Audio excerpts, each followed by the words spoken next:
Son las 6 de la mañana. Llega la hora de la verdad para pensar y analizar las noticias de Colombia y el mundo. La hora de la verdad en la red de Radio Red RCN con Fernando Londoño Hoyos.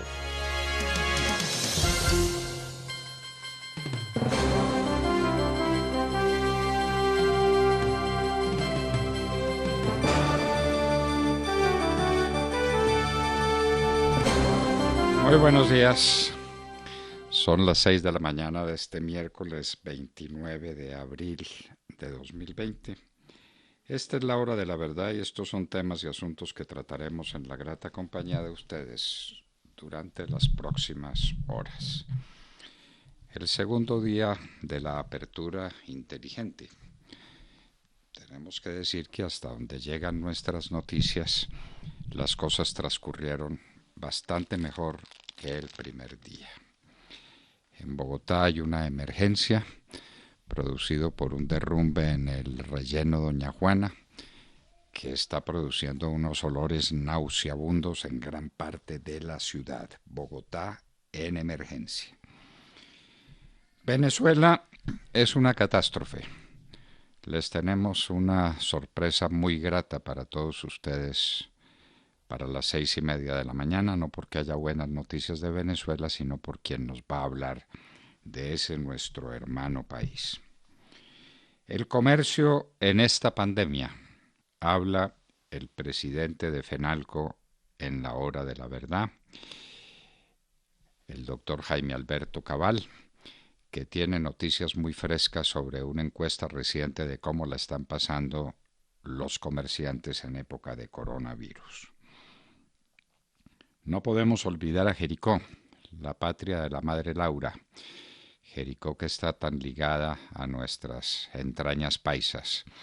Jericó en una situación gravísima. Hay que hacer algo por Jericó. Hablaremos sobre este tema con el representante Juan Espinal. El coronavirus en el mundo. Montserrat Fernández no tiene muchas noticias que no son nada buenas sobre la marcha del coronavirus en Europa. Definitivamente este es el peor enemigo que ha tenido la humanidad, del que se sigue sabiendo muy poco.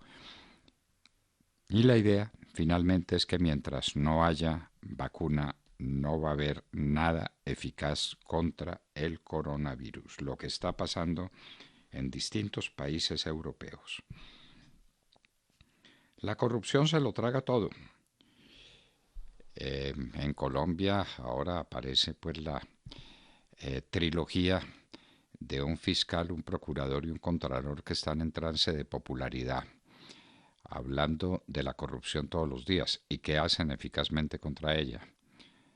Nosotros haremos algunas reflexiones en nuestra nota editorial que parece que están fuera del radar de quienes se ocupan de tratar el tema ya cuando va a desembocar en el mar.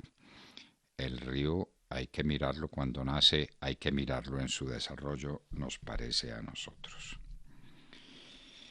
Alivio a las pequeñas empresas en los Estados Unidos y en Colombia. Sergio Gel nos tiene noticias sobre los desembolsos en favor de las pequeñas y de las medianas empresas. Mañana es día de quincena. ¿Cómo van a ser esos pagos a miles y miles de trabajadores que dependen de las pequeñas y de las medianas empresas en Colombia?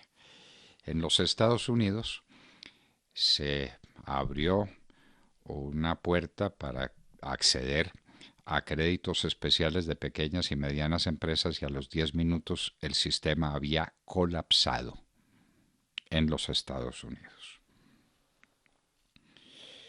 ¿Qué hay de las pruebas del COVID-19 de la alcaldesa de Bogotá? ¿Qué se hicieron? Aquí la verdad de las verdades es que del coronavirus y de su extensión en Colombia sabemos muy poco simplemente porque no hay pruebas. Y no hay pruebas porque no las hay. Entonces ahora la alcaldesa dijo que estaba importando 200.000. Esas pruebas parece que no sirvieron, parece que eran de malas calidad. Lo cierto es que no se han hecho las pruebas en Bogotá. Solamente se le hacen pruebas al que llega más o menos moribundo a las clínicas y los hospitales. Oxford, la gran universidad inglesa, está en etapa de ensayos en humanos para su vacuna. Es, al parecer, el ensayo más próximo a desembocar en una realidad salvadora para la humanidad, la de Oxford. La demagogia de siempre. Dice el gobernador de Magdalena, el señor Caicedo, que él está convirtiendo el cemento en alimento. La demagogia de siempre. ¿Qué pasa, señor gobernador? Es que si no hay cemento, no hay salubridad, no hay transporte, no hay nada, y eso se paga con la carestía y la escasez de alimentos.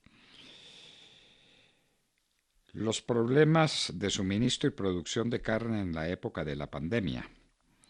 En los Estados Unidos están pasando cosas muy graves con la cadena alimentaria, muy graves. Y parece que el gobierno se puede tomar unas de estas empresas productoras de carne donde hay brotes de coronavirus que han dificultado o hecho imposible la operación de estas empresas vitales en la cadena alimenticia de los Estados Unidos. ¿Qué va a hacer el gobierno con esas empresas? Parece que las cifras que nos han dado sobre muertos por coronavirus son todas equivocadas. Lo que están diciendo ahora es que el coronavirus había empezado antes en los Estados Unidos, antes de que se lo denunciara, y que había muchas muertes en los hospitales que se atribuían a distintas causas, a neumonía, a problemas respiratorios aquí, a problemas de esta naturaleza allá, y que era el coronavirus que ya había hecho su ingreso a la vida americana sin que se lo supiera. Y parece que cosa similar está ocurriendo en España. En Estados Unidos ese fenómeno lo analiza un equipo de Yale.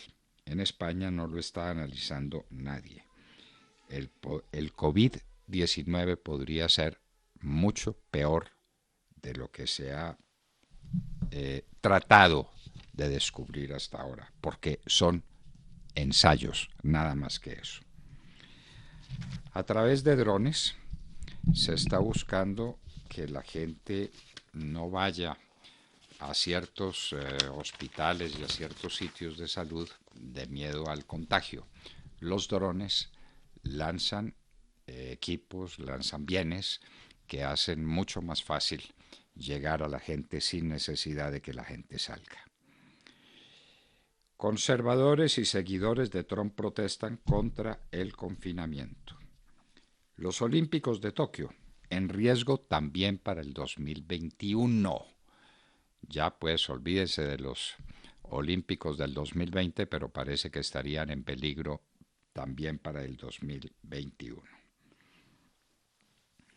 Una indisciplina terrible en Santa Marta.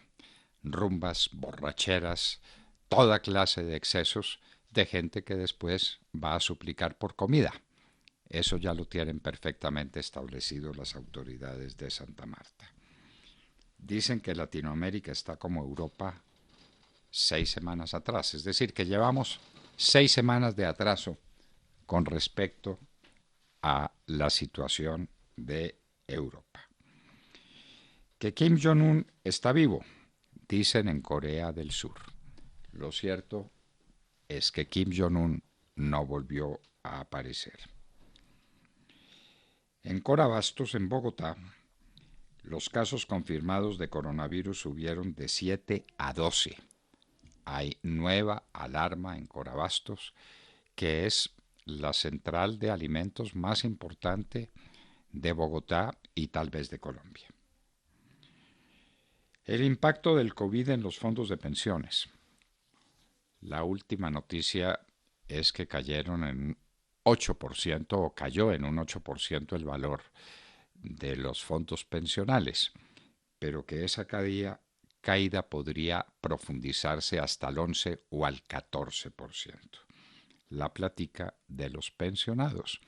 Es la situación de la crisis. Esta es una crisis pavorosa, queridos amigos, tanto en el orden de la salud como en el orden social, como en el orden económico. el infierno del Cauca. Ayer veíamos en un noticiero de televisión lo que está pasando en el Cauca, es sencillamente pavoroso. Las mafias, los que llaman las disidencias de las FARC, todos los grupos de bandidos ocupados en el narcotráfico, atacando ferozmente para acabar de tomarse el Cauca y las rutas hacia el Océano Pacífico. Los hospitales y las clínicas se quiebran. Es que están esperando a los pacientes de los coronavirus que no llegan, pero la gente no va hasta donde puede evitarlo a las clínicas y a los hospitales de miedo al contagio por el coronavirus. Total, las clínicas y los hospitales están vacíos, sus niveles de ocupación son bajísimos, no están facturando y se pueden quebrar.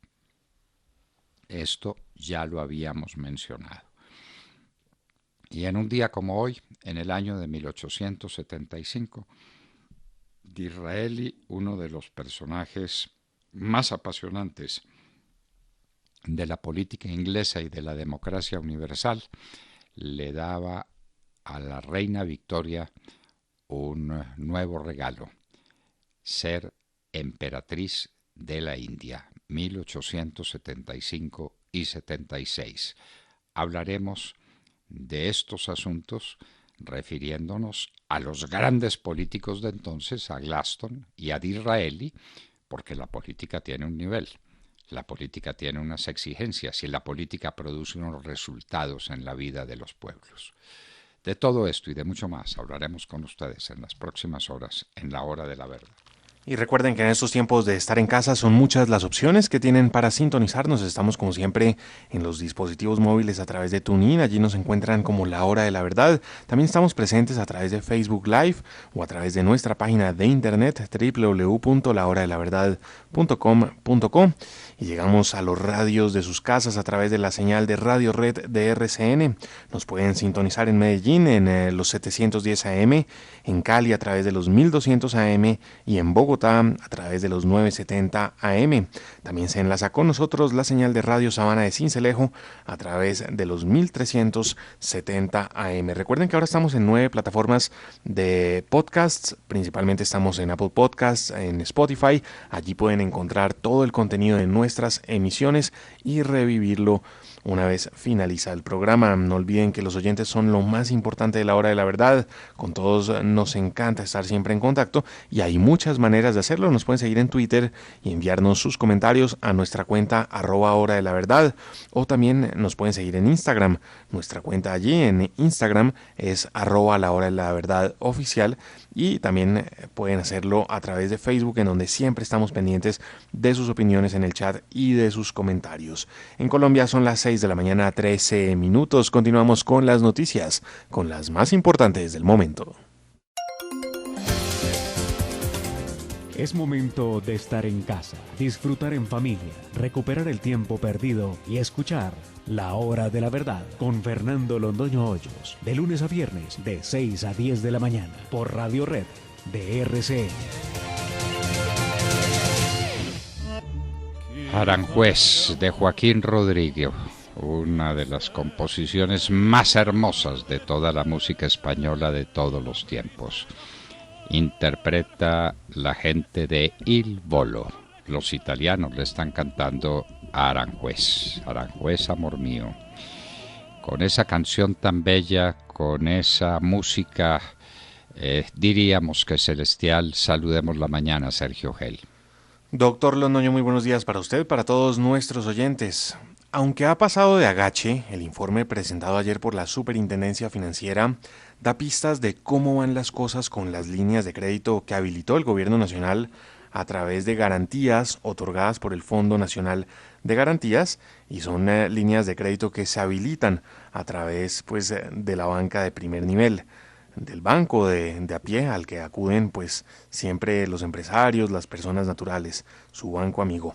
Pues bien, en el reporte se da cuenta de que con estas líneas, con estas garantías, y permítame la redundancia, se han garantizado o reservado mejor 4.8 billones de pesos en garantías de las líneas que suman o que tienen un cupo de 10 billones de pesos. Es decir, se han utilizado ya casi el 50%, en realidad el 48% de las garantías que ha dispuesto el gobierno nacional. La mayor cantidad de operaciones en líneas de crédito se registra en esa línea de crédito para pymes con garantía del 80%. En esa línea se han realizado 10.349 operaciones por un total de 1.700.000 millones de pesos. La segunda línea que registra una mayor cantidad de transacciones es la de independientes, con 10.093 transacciones, pero con un monto relativamente bajo en garantías que se acerca a los 200.000 millones de pesos. Esa línea también es una línea de garantía al 80%. Así pues que son cifras que resultan hoy más relevantes que nunca, a pesar de que ha habido muchísimas voces que han denunciado que no han podido acceder a las líneas de crédito que cuentan con las garantías del Fondo Nacional de Garantías. La realidad que presenta la Superintendencia Financiera da cuenta de más de 57.000 transacciones.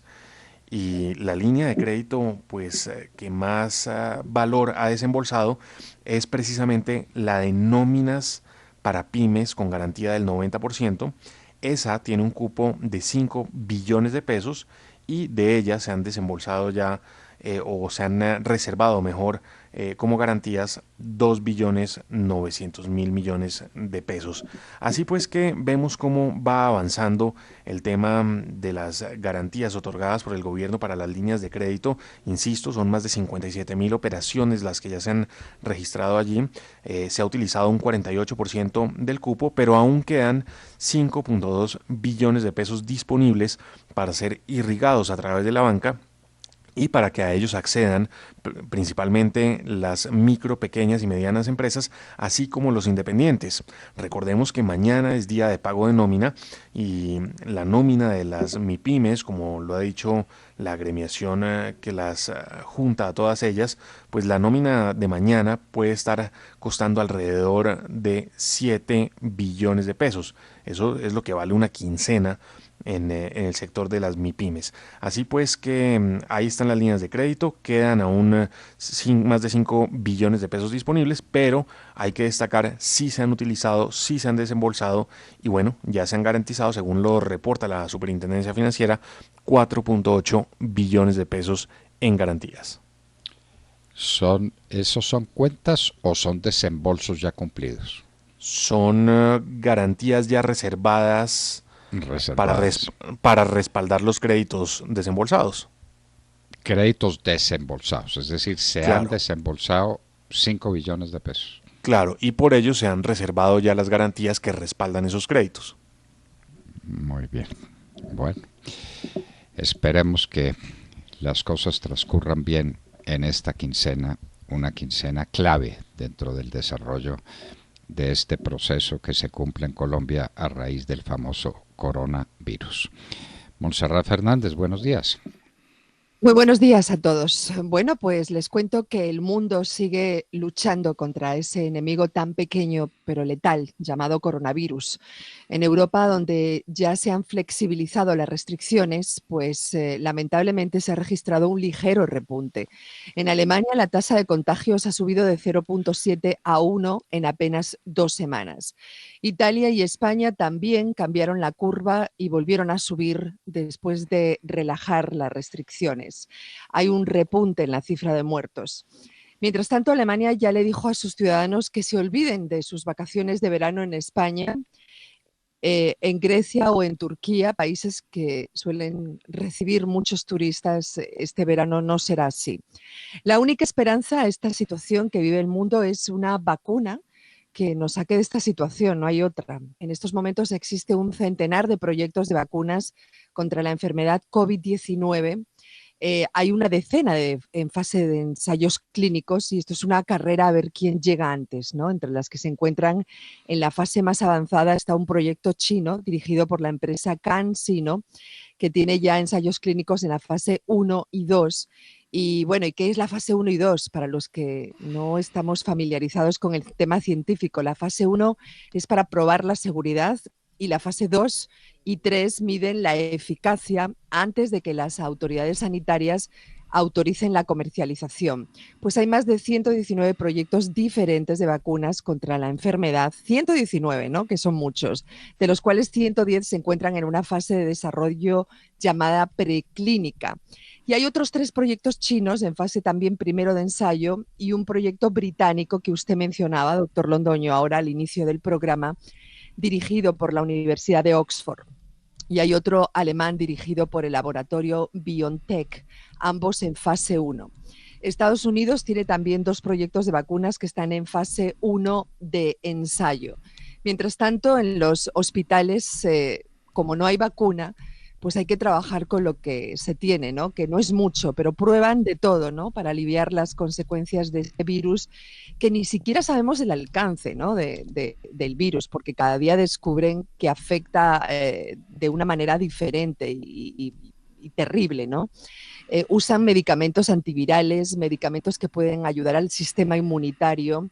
Han probado con medicamentos contra la malaria e incluso están haciendo pruebas con plasma sanguíneo de los sobrevivientes. En fin, es una carrera desesperada por encontrar la cura milagrosa que pueda salvar a la humanidad. Esto es muy serio, muy grave. Ojalá de verdad encuentren algo y muy pronto, ¿no? Ojalá, porque de eso depende nada menos que la suerte de la humanidad, Montserrat. Sea casualidad o sea que haya una conexión necesaria entre el relajamiento de las condiciones de la cuarentena y el resurgimiento del virus, lo cierto es que en países europeos estas últimas horas no han sido felices. Está volviendo a subir la curva. De Mar Córdoba. Así es. Doctor Fernando, compañeros de la mesa, oyentes de la Hora de la Verdad, muy buenos días.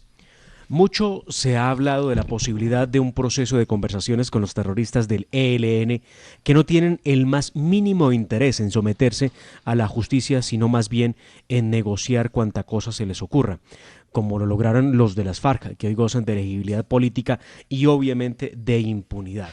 Sobre ese tema tenemos algunos asuntos que nos darán claridad sobre lo que está ocurriendo en el gobierno del presidente Iván Duque, quien anoche firmó el decreto 601 del 28 de abril que permitirá al comisionado de paz, Miguel Ceballos, analizar y examinar el sometimiento individual de los miembros de los denominados grupos armados organizados con una hoja de ruta clara y otorgando algunos beneficios para quienes lo hagan.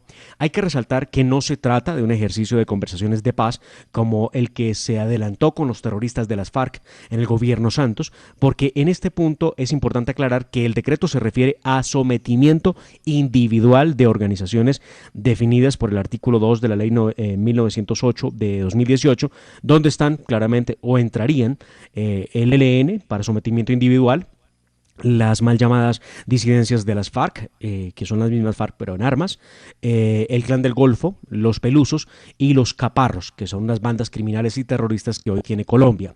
Según lo explicó el comisionado de paz Miguel Ceballos, en el caso de los miembros de los otros 4 grupos armados, el gobierno nacional establecerá en pocos días una hoja de ruta de sometimiento individual para los miembros de esos grupos, para que al igual que en el caso del ELN, tengan beneficios individuales para sí mismo y para sus familias. El comisionado de paz destacó que son beneficios que no solo cubrirán los primeros meses, sino que, como se viene sucediendo a través de la Agencia de Reincorporación, va a haber una serie de ayudas para acompañar durante varios años la reinserción a la vida civil de quienes individualmente deciden retirarse de su estructura criminal.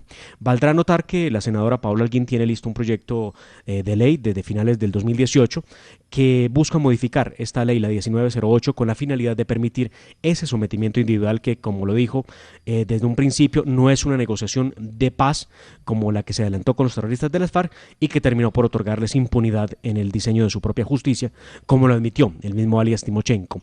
Esto será una idea, doctor Fernando, que ustedes trabajaron con éxito en el primer gobierno del presidente Álvaro Uribe Vélez en un proceso de reinserción entre el 2002 y el 2010, cuando se desmovilizaron 17.348 guerrilleros, 2.980 del ELN y 14.368 de las FARC.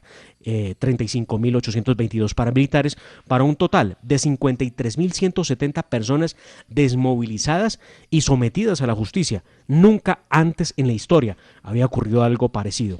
Pero bueno, luego nos pintaron la idea de que la paz con las FARC había sido el proceso más importante, lo que está muy lejos porque con las FARC solamente se logró la desmovilización aparentemente de 7.000 que entregaron armas y 13.000 que muchos de ellos, más de un 50%, regresaron a lo que hoy se llaman las disidencias.